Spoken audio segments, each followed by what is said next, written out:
Magandang araw po. Sana po ay nasa mabuti kayong kalagayan. Ako po ulit si Obet at meron na naman po tayong kwentong ibabahagi sa inyo. Ito po ay naganap sa totoong buhay. Ang kwentong ito ay nangyari sa lalawigan ng Iloilo. Ito po ang kwento. Meron ba kayong kaibigang mahilig sa alak? O yung tinatawag na manginginom? Kadalasan, yan sila yung mga ganyang klaseng tao ang ibinibili ng ating mga magulang na pakaiwasan nating makasalamuha. Pero hindi naman sa pagmamalinis eh. Ako'y umiinom din. At kung umiinom ako, ay lasingan din talaga. At dahil umiinom ako, eh syempre, may mga kaibigan din akong manginginom. Ngunit isa sa mga kaibigan ko ang talagang masasabi naming pinaka manginginom sa amin. Halos araw-araw umiinom yun. Araw-araw lasing. Parang normal na sa kanya yun. Siya yung tropa ko sa probinsya. Kababata ko yan siya. Nang minsang umuwi muli ako sa amin sa probinsya, siguro pagkalipas ng mga 10 taon yun, ay muli kong nakita si Pitong. Siya yung kababata ko na malakas uminom. Umuwi muna ako dun sa amin dahil nagkaroon ako ng mga problemang pampersonal. Ang panahon yun eh, may mga pinagdadaanan akong suliranin. At napakalaking tulong yung pag-uwi ko ng probinsya. Sariwang hangin, malayo sa maraming tao. At dahil sa tagal na rin hindi ako nakauwi sa probinsya, para sa akin mga panibagong mukha ang mga nakikita ko. Pag-uwi ko, matapos kong mabisita ang mga kamag-anak ko, ibinisita ko ang mga kababata ko. Karamihan naman sa kanila ay maayos na yung lagay sa buhay.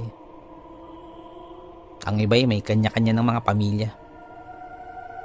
Ang iba naman ay may talagang may sinasabi na din sa buhay. Kaya nung malaman nilang umuwi ako sa amin, ay nagkaroon kami ng parang pagtitipon-tipon. Halos lahat ng aking mga kababata ay dumalo. Maliban lamang kay Pitong. Isa si Pitong sa malapit kong kaibigan nung high school pa lamang kami. Kaya isa siya sa mga hinahanap ko at nais kong makita. Ngunit natapos na lamang ang pagtitipon ni anino ni Pitong ay hindi ko nakita. Kaya nagtanong-tanong ako sa mga kaibigan ko na naroroon. Patungkol kay Pitong ang tanong ko. Hindi ganun kaganda ang naging kalagayan ni Pitong. Hindi maayos yung kalagayan niya kumpara sa amin o sa mga iba naming kababata. Dahil kung yung iba ay naging mga inhinyero at yung iba naman ay nakapag-abroad, si Pitong ay namamasada ng tricycle. Kaya naisip ko na yun marahil ang dahilan kung bakit hindi siya pumunta sa pagtitipon. Mga sumunod na araw ay sinadya ko talaga si Pitong. Pinuntahan ko ito sa kanyang tirahan. Dun ko lamang din nalaman na nakalipat na ito ng tirahan. Nakabukod na siya sa kanyang mga magulang. Ngunit sa kabila nun ay hinanap ko ba din kung saan na siya nakatira. Kaya inabangan ko yung terminal ng tricycle na pinapasadahan niya. At dun ako nagtanong-tanong. At dun ko natuntun kung saan ito nakatira ngayon. Kaya hindi na ako nag-aksaya pa ng panahon. Kaya sinadya ko si Pitong sa kanyang bahay. Pagkakita ko sa kanya, ay medyo nagulat pa si Pitong sa akin. Parang medyo naiilang pa. Kaya ako na mismo ang lumapit. Oh, ano na? Hindi ka na namamansin ah. Kaya mo na ba akong pataubin sa inuman? Bungad ko. Pagkarinig dun ay biglang gumuhit ang ngiti sa pagmumukha ni Pitong. At pagkatapos nun ay nagtawanan na lamang kami. Medyo malaki na din ang pinagbago sa itsura ni Pitong. Medyo nangayayat na ito. At lalong umitim. Sabagay, maitim naman siya dati pa. Pero mas tumindi nga lamang ngayon. Kaya pagkakita ko sa kanya, inaya ko na ng inuman si Pitong. Wala nang paligoy-ligoy pa. Dahil high school pa lamang kami noon yun na talaga ang ginagawa namin. Iinuman kami. At nagkwentuhan ng araw na yun. Hanggang sa abutin na kami ng gabi. At kinagabihan nun ay nalasing na ako. Kaya nagpaalam na ako kay Pitong. At mukhang si Pitong ay mukhang lasing na rin. Sabagay, nakaubos ba naman kami ng 3-4 kantos na kaming dalawa lamang. Habang papauwi ay nakaramdam ako ng gutom. Kaya naghanap ako ng makakainan. Medyo gabi na nun. Kaya karamihan ay sarado na. Kaya naglakad-lakad pa ako. Nung sa aking pagliko sa kanto, ay nakakita ako ng bukas na karinderya. Kaya dahil sa gutom ko, ay agad kong pinuntahan yun. At agad akong umorder ng makakain. Hindi ko na pinatagal ang pagkain. Nilantakan ko agad yun. Pagkatapos kong magbayad, ay sumibat agad ako. Sabay uwi. Makalipas ang isang araw, ay muli kong binisita si Pitong. Dahil kapag wala akong ginagawa, ay naaalala ko yung problema ko. Nabuburyong ako. Kaya muli ay nag-iinuman kami ni Pitong. At habang nagkikwentuhan,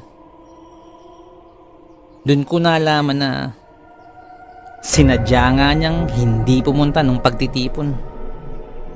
Dahil ang iba daw sa aming mga kababata, nang malaman ang kanyang katayuan sa buhay ngayon, naramdaman niyang umiiwas sa kanya at hindi siya pinapansin. Sa pamamagitan ng inuman namin ni Pitong na yun, ay pansamantala akong nakatakas sa aking problema. At tila bumabalik ang panahon nung kami nasa high school pa lamang. Nang maubos muli namin ang ilang bote ng gin, ay muli akong umuwi. Kagaya nung isang gabi, ay muli akong nakaramdam ng gutom. Kaya muli akong naghanap ng pwedeng makainan. At hinanap kong muli yung kinainan ko kagabi. Pagkaliko ko muli sa kanto, nakita akong muli yung karinderya. At bukas pa ito. Pagkaliko kong muli sa kanto, ay nakita kong muli yung karinderya. At bukas pa ito. Kaya wala na akong inaksayang oras pa. Gutom na ako eh. At kagaya kagabi, ay muling naibsan ang aking gutom. Kaya matapos yun ay umuwi na rin ako. Yung pag-inom namin ni Pitong ay naulit pa ng ilang gabi. Ng mga sumunod na araw, habang nagiinom kami ni Pitong, ay naikwento ko sa kanyang kinakainan kong karinderya bago ako umuwi sa amin. Ha? May kainan ba malapit dito? Tanong ni Pitong. Yan ang sinasabi ko sa'yo, pare. Nasa dulo lang ng ilong mo pero hindi mo makita. Ang sagot ko pa. Hindi nga. Wala akong alam na kainan dito malapit. Dito yata ako pumapasada. Sagot naman ni Pitong. Meron nga. Kulit mo. Diyan lang sa kanto nyo. Lalakad ka pa ng pakaliwa sa dulo. Medyo tago nga lang kaya hindi makikita agad. Ang sagot ko naman. Baka kung ano niyang kinakainan mo ha. Baka tao niyang kinakain mo. Sagot naman ni Pitong. Pagkadinig ko nun ay napahagalpak ako ng tawa. Ang lakas ng tawa ko. Hanggang ngayon ba naman naniniwala ka po sa ganyan? Tanong ko pabalik kay Pitong. Nung marinig niya yung tawa ko tila tumahimik na lamang ito. Ngunit nagpatuloy pa ang aming inuman. Hanggang sa maubos muli namin ang 2 4 kantos. At umuwi na ako. Ngunit bago ako umuwi, ay muli akong dumaan dun sa aking kinakainan. Medyo masarap kasi yung tulog ko pag kumakain ako galing sa inuman. At sa pagkakataong ito, ay magpapabalot pa ako ng ulam. Ito ang magsisilbing ebidensya. Ito yung ipapatikim ko kay Pitong bukas pag nag-inom muli kami. Naghanap ako yung ulam na hindi madaling mapanis. At maya-maya ay inialok sa akin nung nagbabantay ng karinderya yung humba. Kaya yun na ang kinuha ko. Isang balot ng humba. Matapos yun ay umuwi na ako sa amin. Kinabukasan, nag-iinom na naman kami ni Pitong. At habang kakasimula pa lamang ng aming inuman, ay inilabas ko na ang binili kong ulam mula sa karinderya kagabi. Oh, pare, eto, tikman mo. Itong ulam na galing dun sa karinderyang kinakainan ko tuwing nagiinom tayo. Sabi ko pa. Medyo matabang lang siya kumpara sa iba pero napakalinamnam niyan, pare. Ang sarap niyan. Pagbibida ko pa. Pagkadinig nun ay biglang napatingin sa akin si Pitong na parang may pagdududa. Kaya inilabas ko na yung humba at inilagay sa lamesang iniinuman namin. Ngunit bago pa ako tumagay ay muling nagsalita si Pitong. Pare bago ka kumuha ng pulutan ilalagyan muna natin to ng pampasarap. Sabi naman ni Pitong. Ikaw bahala. Ang naging tugon ko naman. Kaya sandali ay umalis si Pitong at may kinuha ito sa kanyang maliit na bahay. Maya-maya pa bumalik na ito at may inilabas ito sa kanyang kamay. Isang kalamansi. Kaya nagtaka ako kung bakit kalamansi ang ilalagay niya. Parang hindi bagay sa humba. Pero sa bagay, nakakadagdag sarap naman talaga ang kalamansi. pinigaan ni Pitong ng kalamansi ang humba na aking dala. Habang ginagawa niya yun, umuna na ako ng tagay. Nang maya-maya pa, ay biglang nag-iba ang itsura ng humbang daladala ko.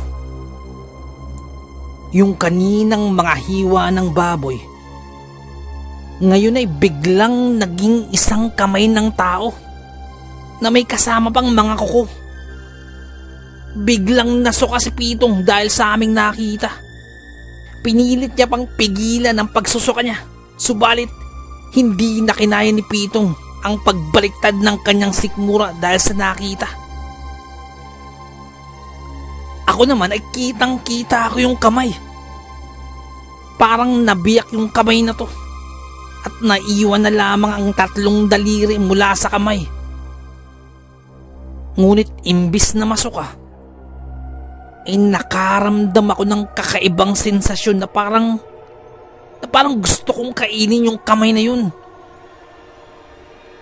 Parang takam na takam ako sa kamay na yun. Maya-maya pa'y tinangka ko na itong abutin. Nang bigla akong makatikim ng hampas mula kay Pitong. At sa pagkakahampas niyang yun, ay tila nawala ako sa aking kahibangan.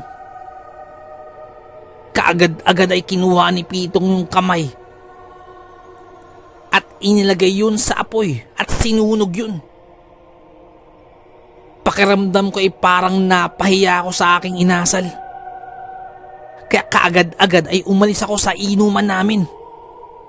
Takang-taka ako sa mga ikinilos ko. Umalis agad ako at umuwi na sa amin. Ngunit bago ako umuwi ay naisip ko yung karinderyang pinagkainan ko, yung pinanggalingan ng humba. Kaya binala kong balikan ito at nais kong kausapin yung may-ari nito. Kaya nagmadali ako ng lakad. Dinaanan ko ito. Pagkadaan ko ay sarado na yung karinderya. Walang katao-tao. At parang matagal na panahon na itong sarado. Kaya wala na akong nagawa pa kundi ang bumalik sa aming bahay. Ang bahay namin doon ay ako lamang ang nakatira. Dahil ang mga magulang ko at mga kapatid ko ay nasa Maynila na nakatira. Ngunit ang bahay namin na yun sa probinsya ay nasa isang compound na puros mga kamag-anakan din namin ang naroroon. Pagka-uwi ko ay nagkulong lamang ako sa aking kwarto. Hindi ako mapakali. Isip ako ng isip. Hindi ko malaman kung anong nangyayari sa akin. At sa kakaisip ko, inakatulugan ko na lang ito. Nang bigla akong magising dahil sa pagkalam ng aking sikmura. Kaya tinangka akong buksan ang pintuan ng aking kwarto. Ngunit pagkahawak ko sa pintuan upang ibukas, ay bigla akong nakaamoy ng napakalinamnam na amoy. Parang isang bagong luto na tinapay. Doon ko napagtanto na ang napakasarap na amoy na aking nalalanghap ay nagmumula sa isang hininga ng isang bata. Tila nababaliw na ako nung tagpong yun, na halos hindi ko mapigilan ang bugso ng aking damdamin. Hindi ko malaman kung paano, pero sa kahit papaanong paraan, ay buong lakas kong pinaglabanan to. Maya-maya pa'y ultimo tibok ng puso ng isang bata ay rinig na rinig ko. Ilang oras din ako sa ganong sitwasyon. Ngunit nang medyo nahimasmasan ako, ay ikinandado ko ang pintuan ng aking kwarto. Maging ang mga bintana ay ikinandado ko. At nanatili lamang ako dun sa aking kwarto. Sa paglipas ng araw ay hindi ako lumalabas. Ngunit napapansin kong unti-unting nag-iba ang aking kaanyuan. Mukha pa naman akong tao at hindi ako naging hayop o kung ano pa man. Ngunit ang itsura ko nun ay parang nanlilimahid. Parang napakadungis ko ng mga tagpong yun. Hindi ko malaman kung bakit nagkaganon. Maging ang buko na dati tuwid ay ngayon parang gulo-gulo na hindi ko mawari. At isa pa ay may napapansin akong malansang amoy. Nung unay akala ko ay maliit na bagay lamang o parang ako lamang ang nakakaamoy, ngunit naging kapansin-pansin to dahil sa mga naririnig kong bulong-bulungan pag may napapadaan sa gilid ng aming bahay. Bagamat pulong lamang ang mga yun rinig na rinig ko ang mga to. At patungkol yun sa amoy na naaamoy nila. Yung masangsang na amoy.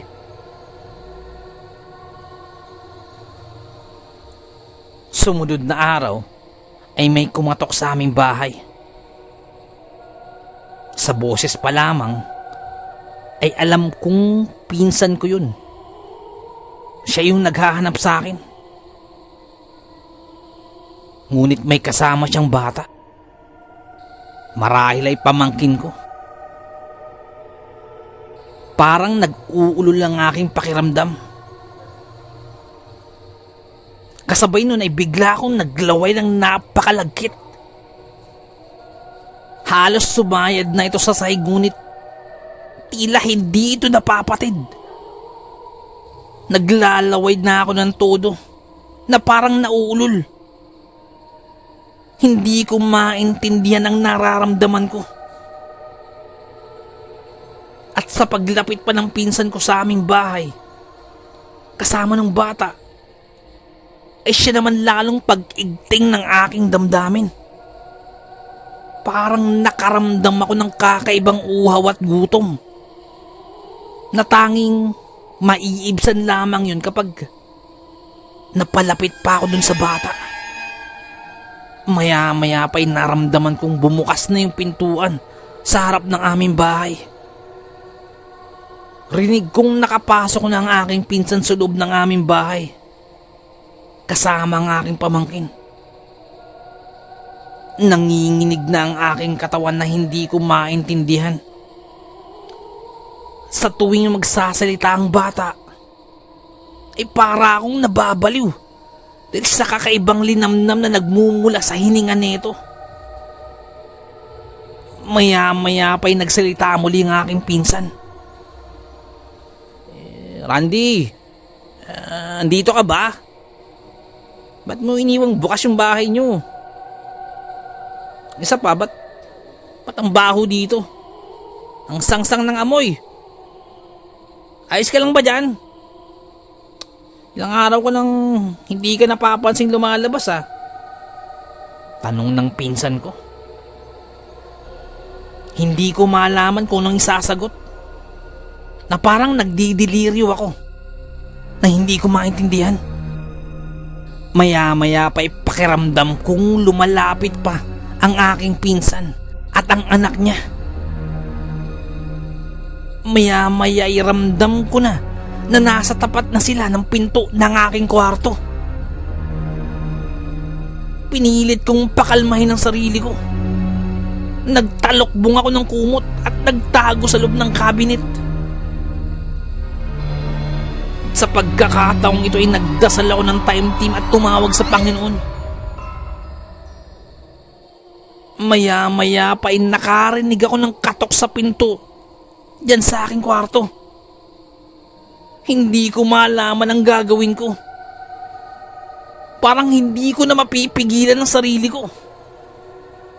Pakiramdam ko anumang oras ay pwede ko nang sagpangin ng pamangkin ko. Itinuloy ko ang pagdarasal. Nanginginig ang katawan ko. Umiiyak ako nang humihingi ng tulong sa Diyos Ama. Nang nakaramdam ako ng paghupa ng aking pakiramdam, para akong nakahinga ng maluwag. Nakaramdam ako ng pagkalma. Kagad-agad ako nagsalita. Ayos lang ako dito, insan. Salamat. Patay mali siya kung sagot. Ganun ba? Sige, alis na kami. Tiningnan lang naman kita. Sagot naman ng pinsan ko. At lumabas na ito ng bahay kasama ang kanyang anak. Lalo akong nakahinga ng maluwag. Ngunit kasabay naman nun yung pagkalam ng aking sikmura na parang may humahalukay dito. Pinalipas ko lamang ang araw na yun na nagkukulong sa aking kwarto at nagtitiis sa sakit ng tiyan.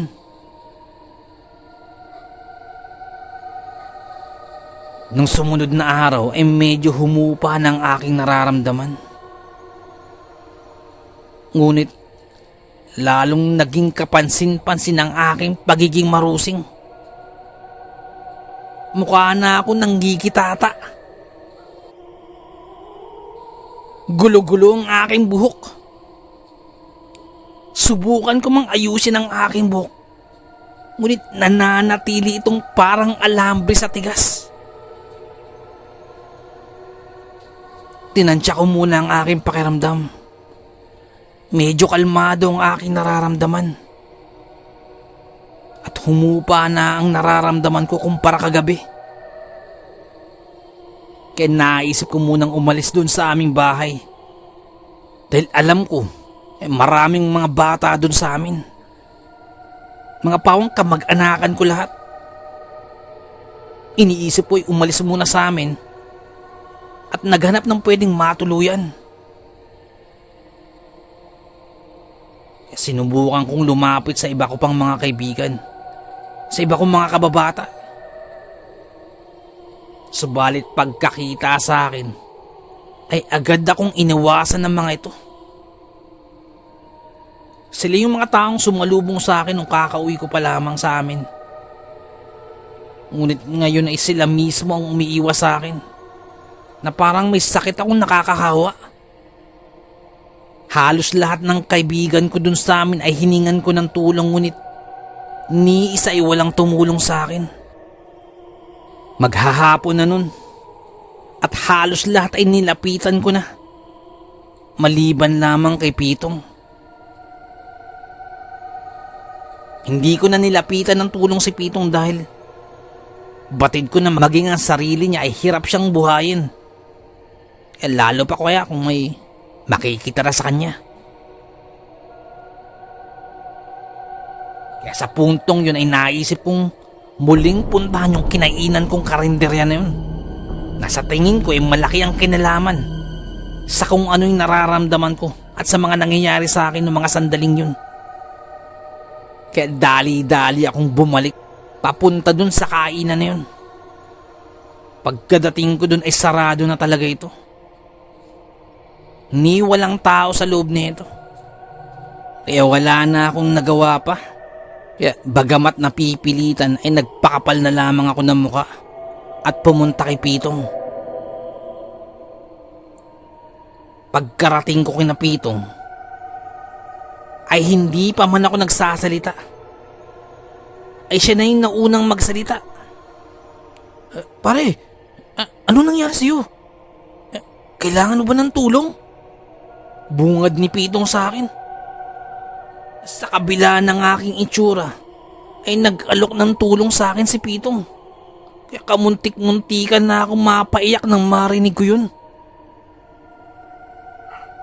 Kaya wala na akong nagawa kundi magsabi. Pare, parang tama ka sa sinabi mo. Tungkol sa aswang, ang sabi ko. Ganun ba? Ano bang maitutulong ko sa'yo? Tanong ni Pitong sa akin. Kaya hindi na ako nagpaligoy-ligoy pa. Pare, Kailangan ko ng lugar na pwede kong pagtaguan pansamantala para malayo ako sa mga bata sa amin o sanggulma. Baka kasi hindi ko na mapigilan ng aking sarili. Ang sabi ko, pinatuloy ako ni Pitong sa kanyang mumunting bahay at sinabihan akong dyan muna lumagi sa kanyang kwarto. At kung ano't ano man ang mangyari, ay ikakandado na lang daw ni Pitong yung pintuan. Ilang sandali pa ay nagsalitang muli si Pitong. Pare, hihingi tayong tulong sa aking tiyuhin. Alam ko, ay kilala siyang makakatulong sa iyo. Sabi pa ni Pitong. Ang tiyuhin ni Pitong ay kilala ring manginginom sa aming lugar. Ngunit lingid sa aking kaalaman, ay may kaibigan itong manggagamot na mula sa kabilang baryo. Maya-maya pa ay nagsalita pa si Pitong. Basta pare, wala akong maipapangako pero sinisigurado ko hihingi tayo ng tulong. Ang sabi pa ni Pitong. Nung sandaling yun ay kaagad-agad ay umalis si Pitong. Dala ang kanyang tricycle at ako lamang ang naiwan sa bahay niya. Nakakandado yung pintuan at bintana at naroon lamang ako sa loob ng kwarto. Dahil mahirap na baka bigla akong mawala sa ulirat at tuluyang maging aswang. Pagkalipas ng ilang oras ay bumalik na sila Pitong gamit ang kanyang tricycle. At bumaba mula rito ay ang kanyang tiyuhin na si Teopoldo. At kasama nila ang isa pang matanda na marahil ay ang manggagamot. Malayo pa lamang ay nararamdaman ko ng presensya ng manggagamot at sigurado ko ganun din siya sa akin. Pagkadating dun sa bahay ni Pitong ay wala nang inaksayang panahon pa yung manggagamot. Kaagad-agad ay nagsagawa ng kanyang dasal ang manggagamot.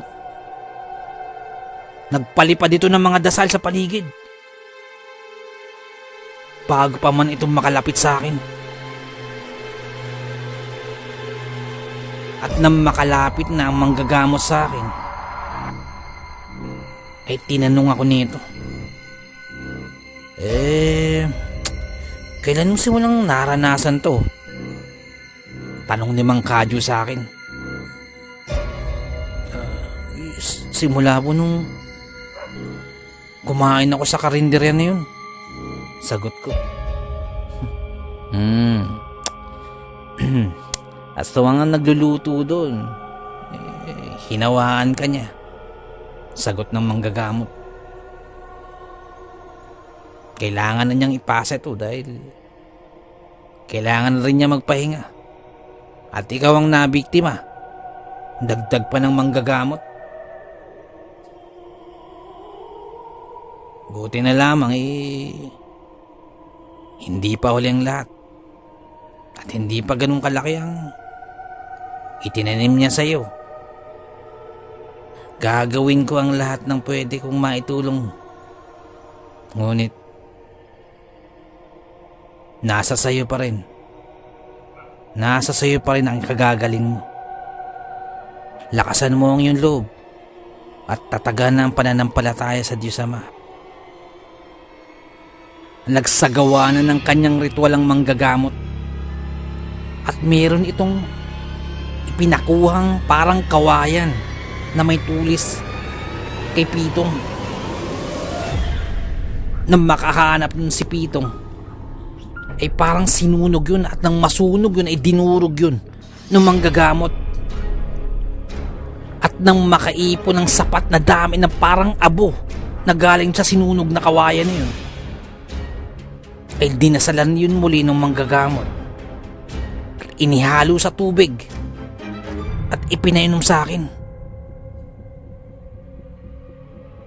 Matapos yun ay tila walang epekto ang ipinainom ni Mang Kadyo sa akin. Ngunit sa kabila nun ay patuloy akong nagdadasal. Taimtim ako nagdadasal. Humihingi ng patawad at humihingi ng tulong sa Diyos Ama. Nang mainom ko yung tubig na yun ay tila napaitan lamang ako. Bukod dun ay wala na ako nararamdaman pa. Kaya patuloy akong nagdasal. Mayroon ding ibinigay na dasal sa akin ng manggagamot na paulit-ulit kong idinasal. Lumipas na ang isang oras. Ngunit wala pa rin ako nararamdamang epekto. Ngunit hindi ako nawawalan ng loob dahil gusto kong gumaling. Nang bigla na lamang akong masuka na parang hinahalukay ang aking sikmura. Tuloy-tuloy ang aking pagsusuka hanggang sa sumuka ako ng napakabahong likido. Napakabaho nito at itim na itim ang kulay. Pagkasuka ko nun ay agad yung ibinalot sa isang parang papel at kaagad inutos kay Pitong na sunugin ang bagay na yun. Nung gabi na yun ay medyo gumaan ang aking pakiramdam. Parang nawala ng bigat ang aking pakiramdam na nararamdaman ko ng mga nakaraang gabi. Sa pagkakataong yun ay parang guminhawa ang aking pakiramdam sa ginawa ng manggagamot. Ngunit nanatili muna ako sa bahay nila Pitong. Doon muna ako nanatili habang ginagamot ng manggagamot. Hanggang sa tuluyan ng bumuti ang aking pakiramdam sa mga sumunod pang araw. Napagaling ako ni Mang Kadyo. At abot-abot ang pasasalamat ko kay Mang Kadyo. Lalo na kay Teopoldo. At lalo na kay Pitong. Matapos yun ay nakabalik na muli ako ng Maynila at nakapag-abroad. Makalipas ang ilang taon, ay nakapagtayo ako ng negosyo. At sa mga negosyo ko yun ay nagpatayo din ako sa aming probinsya. At ang naging katiwala ko dun ay ang aking kaibigan na si Pitong, ang manginginom. Napakahiwaga ng ating mundong ginagalawan. Napakaraming bagay ang mahirap ipaliwanag, pero nagaganap. Hanggang dito na lamang po. Salamat po sa pakikinig. Magandang araw po. Nais ko lamang pong magpasalamat sa lahat po ng sumusuporta sa ating channel, sa lahat po ng ating tagapakinig, sa lahat po ng ating subscribers, sa mga silent listeners. Maraming salamat po. Nais ko lamang pong i-shoutout si Ma'am Virgie and Vicky Samelo. Shoutout po kay Boss Romel Estor Dumaging. Shoutout sa iyo, boss. Shoutout po kay Boss Marlon Paro. Shoutout po. Shoutout po kay Boss Jesse, ang manunulat. Yun po yung channel po ni Boss Jesse. Kung may time po kayo, bisita na po sa channel niya. Shoutout din po kay Boss Dale Ka-Mysterious Stories. May time po kayo, bisita na po sa channel po ni Boss Dale. Shoutout din po kay Boss Story Hikes of Totski. Bayit ako na Rakista. Mga vlogs po nila yan. May time po kayo, bisita na po sa channel niya. Shoutout din po kay Boss Angie Tatefuku dyan po sa Fukuyama, Japan. Shoutout po sa inyo ulit, ma'am. Shoutout po kay Ma'am Mirna Lopez dyan po sa Hong Kong. Shoutout po kay Mirna Verata. Shoutout po. Shoutout din po kay Boss Bobby Enrique Gonzalez. Shoutout po kay Ma'am Milagros Gonzalez. Shoutout po, ma'am. Shoutout din po dyan siya Sharon Homemade Cakes dyan po sa Bagong Silang, Caloocan. Shoutout po sa inyo. Shoutout din po kay Boss Cuadro Alas lang Malakas. Shoutout sa boss. Shoutout din po kay Ma'am Julia Ruel, kay Ma'am Melania Ruel, kay Ma'am Raquel Pungsalang. Shoutout po sa inyo, ma'am. Kay Ma'am Christy Harm, ma'am. Shoutout po dyan sa Hamburg. Shoutout din po kay Boss Alex of Southern Mindanao Creepy Experience. Sir Alex, shoutout sa iyo, boss. Shoutout din po kay Ma'am Eileen Vargas. Shoutout po. Kay Ma'am Maribel Salcedo. Shoutout po sa inyo, ma'am. Kay Ma'am Eriza Miguel. Shoutout po. Kay Boss Dimples Yumi. Shoutout po. Kay Boss Vinci Mayo. Boss, shoutout po. Kay Boss Queenie. Shoutout po. Kay Tata Estong Nestor Bauyon. Shoutout po. Kay Boss Best Mads. Shoutout po. Kay Boss Edward Maliling. Shoutout sa iyo, boss. Kay Ma'am Ivy Estandian. Shoutout po. Kay Sir Raymond Glover, boss. Shoutout po. Kay Boss Nestor Mendoza. Shoutout po. Kay Ma'am Aubrey Delgado. Shoutout po sa family niyo po, sa husband niyo po. Shoutout din po kay Boss Lou, All About Lou. Shoutout sa iyo, boss. May channel po si Boss Lou, yun po, All About Lou. Visita lang po sa channel po niya. Shoutout din po kay Boss Clouds Japs Travel. Shoutout sa iyo, boss. Shoutout din po kay Boss Clouds Corner. Shoutout sa iyo, boss. Shoutout din po kay Boss Tencent Shaiya TV. Boss, shoutout po. May time po kayo, bisita rin po sa channel po ni Boss Tencent Shaiya. Yun po yung channel, Tencent Shaiya TV Horror Stories po. Shoutout din po kay Boss Ronron Pahares. Shoutout sa iyo, boss. Kay Boss Titan Love TV. Shoutout sa iyo, boss. Mili po kayo sa mga kalapate. Bisita po kayo sa channel niya, Titan Love TV. Shoutout din po kay Boss Armando Tubalia. Shoutout sa iyo, boss. Kay Boss Wences 666. Shoutout po. Kay Boss Marlon Candelario. Shoutout sa iyo, boss. Kay Boss Jovan Pase. Shoutout po. Shoutout po kay Baby 30 Ken. Shoutout sa iyo, boss. Shoutout din po kay Boss JC Joshua Studio. Shoutout sa iyo, boss. Francis Maulas, boss. Shoutout po. Ma'am Bells Malbas. Shoutout po, ma'am. Kay Boss Jello Kamatayan Story. Shoutout po. Miss time po kay bisita na po sa channel po ni Boss Jello. Shoutout din po kay Boss Alfred Aganta. Shoutout po. Shoutout din po kay Ma'am Emerald Gemini. Shoutout po. Shoutout po kay Ate Doris Kilabo Channel. Isa po sa magaling namin female narrator, fighter po. May time po kayo, bisita na po sa channel niya, Kilabo Channel. Shoutout din po kay Ma'am Lawrence Kamaklang. Shoutout po sa inyo, ma'am. Kay Sir Reynaldo Silong. Shoutout po. Kay Boss Jamir Ferolino. Boss, shoutout. Kay Boss Jimmy Pandong. Shoutout po. Kay Boss Lauren Turla. Boss, shoutout. Kay Boss Alan Alapan. Shoutout po. Kay Ma'am Milagro Saluk. Shoutout po, ma'am. Kay Ma'am Michelle Cedron. Shoutout po. Kay Boss Carlito Mahinay. Shoutout po. Kay Ma'am Joy Iglia. Ma'am, ingat po kayo dyan sa Japan. Shoutout po sa inyo. Kay Boss Gary Gacon. Shoutout po. Kay Ma'am Estrella Jimenez Ate Ella. Shoutout po. Kay Ma'am Selena Rawatos. Shoutout po. Kay Boss Rafi Sungarngar. Shoutout po. Kay Ma'am Gina Tirazona. Shoutout po sa inyo, ma'am. Diyan sa Aklan. Kamusta kayo dyan? Shoutout po kay Mylis. Shoutout po. Boss Gina Kalunod. Ma'am, shoutout po. Kay Ma'am Sarah King. Ma'am, shoutout po. Ma'am Sarah Brightman. Ma'am, shoutout po. Ma'am Ana Sato. Ma'am, shoutout po. Kay Boss Kath Mar. Shoutout po. Kay Ma'am Susan De Los Santos. Shoutout po sa inyo, ma'am. Kay Boss James Channel. Mihilig po kasi mga weather update. Bisita na po sa channel po ni Boss James. Shoutout din po kay Boss Sai 1986 Vlog. Mga mukbang po ito, mga travel vlogs po.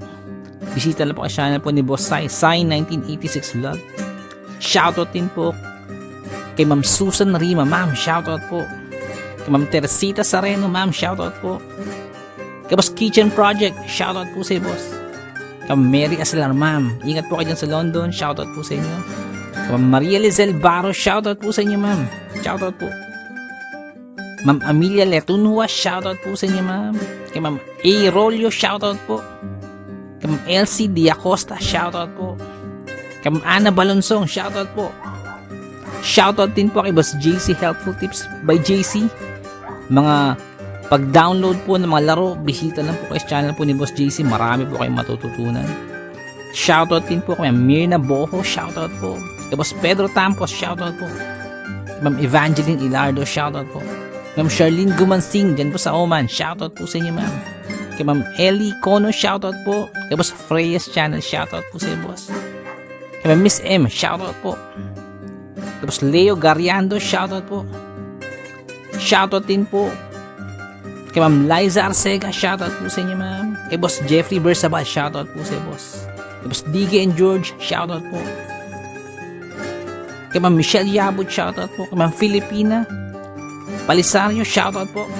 Kay Boss Remy sa Remy's Kapampangan Recipes, may time po kayo, bisita na po siya. Marami po kayo makupong masasarap po na recipes po. Yung pang 5-star po yung datingan.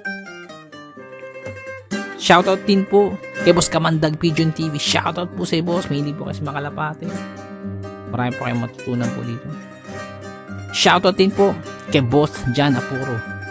Kung may nakalimutan po, nakalitan po, bawi po ako next time. Kung naibigan po ninyo ang ating kwento, pakihit lang po ang like button. Pati na din po subscribe. Pakiclick na rin po ang notification bell para updated po tayo sa ating mga kwento. Kung may nais po kayong sabihin, pakiiwan lang po sa comment section. Maraming salamat po.